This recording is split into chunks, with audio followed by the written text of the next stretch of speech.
What's up guys, my name's Stu, and today we're going to be talking about the 3 career options in Star Trek Online and which one might suit you best.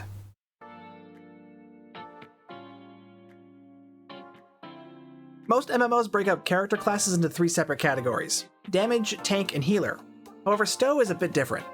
Star Trek Online lets you choose between 3 careers: tactical, engineer, and science. And while that may just sound like a Star Trek way of saying damage, tank, or healer, that's not really the case. That may have been the thinking when the game was originally in development, but these days you can set up any of the 3 careers pretty much however you want thanks to how much freedom you have in setting up your characters.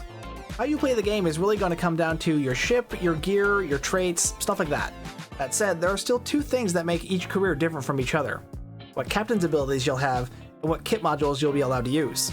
These abilities give each career a small edge in certain areas, so that's what we're going to be going over today. Each career gets a number of exclusive captain's abilities for both space and ground as you level up your character. I'll start with tactical because they are the favorite among the majority of the player base, and that's because they have an edge for dealing more damage than the other 2 careers.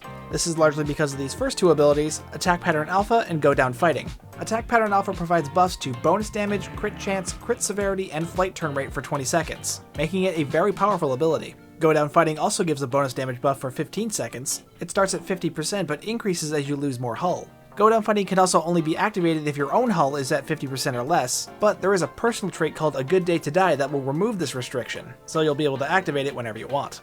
Tactical Fleet has another bonus all damage buff at 40%, as well as a plus 40 to your targeting expertise, defensive maneuvering, weapon specialization, and weapon amplification. However, this is a fleet buff, meaning it'll be applied to your whole team.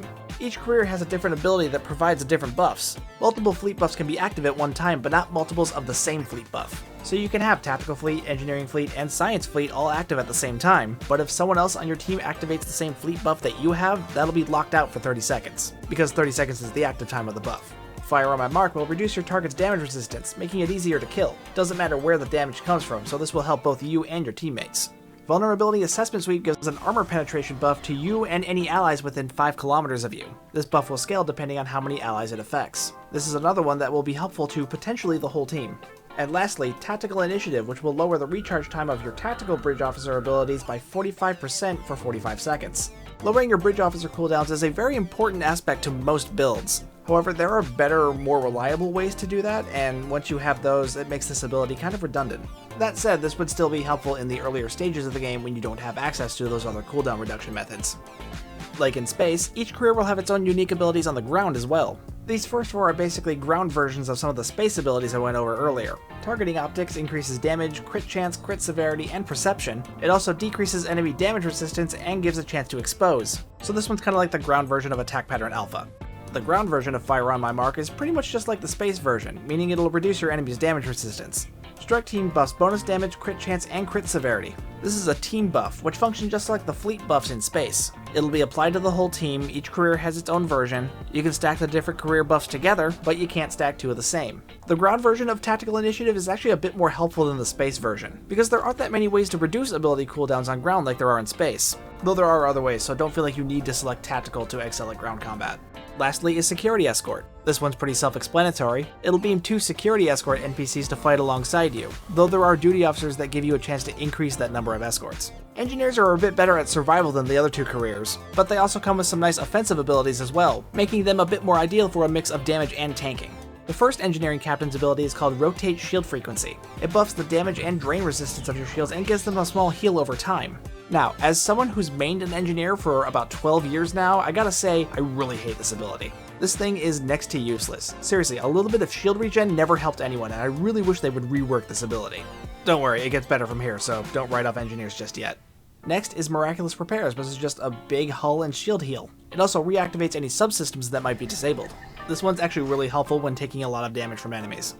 Engineering Fleet will provide a bonus all resistance rating buff. It'll also provide buffs to hull restoration, hull regeneration, warp core potential, and hull capacity. This is a fleet buff, so those will apply to the entire team. These next 3 are the offensive abilities. EPS Power Transfer gives you a buff to all your power levels, buffs your power transfer rate, that's how quickly your power moves from one subsystem to the other, and your maximum power levels for 30 seconds.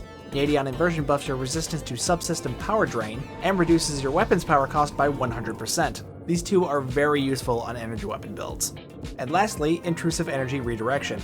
This will drain weapons and auxiliary power from targets within 5 kilometers of you, and in turn it'll buff your own weapons and aux power, as well as giving your weapons a bonus damage buff. These buffs will scale depending on how many enemies are being affected by this ability. This last one is good for pretty much any kind of build.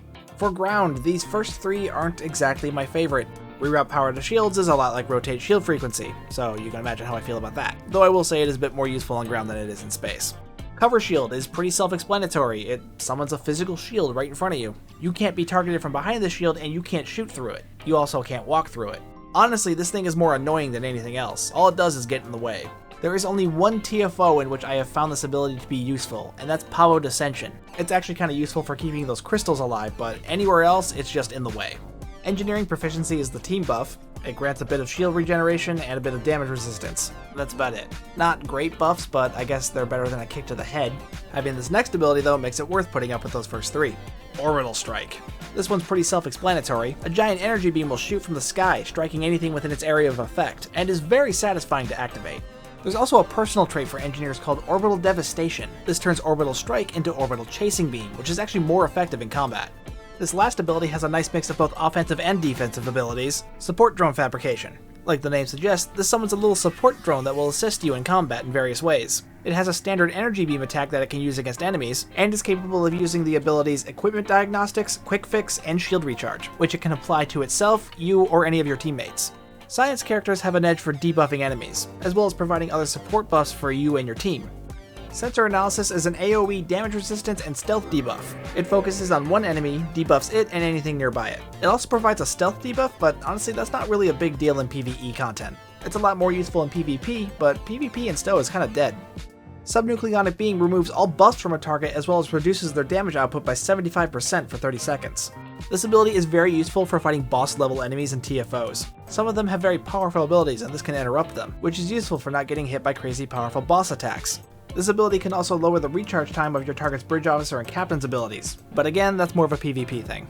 Scattering Field is an AoE buff that's applied to you and any of your allies that are within 3 kilometers. It provides buffs to damage resistance and bonus damage. It also makes you immune to teleport abilities, which doesn't really come up all that often, but it's nice to have. Photonic Fleet creates 3 holographic starships that will fight alongside you, which sounds really cool, but honestly they don't really do that much damage. You also have zero control over them, so they will attack whatever enemies they want, which can be kind of not helpful if you're trying not to aggro a certain group.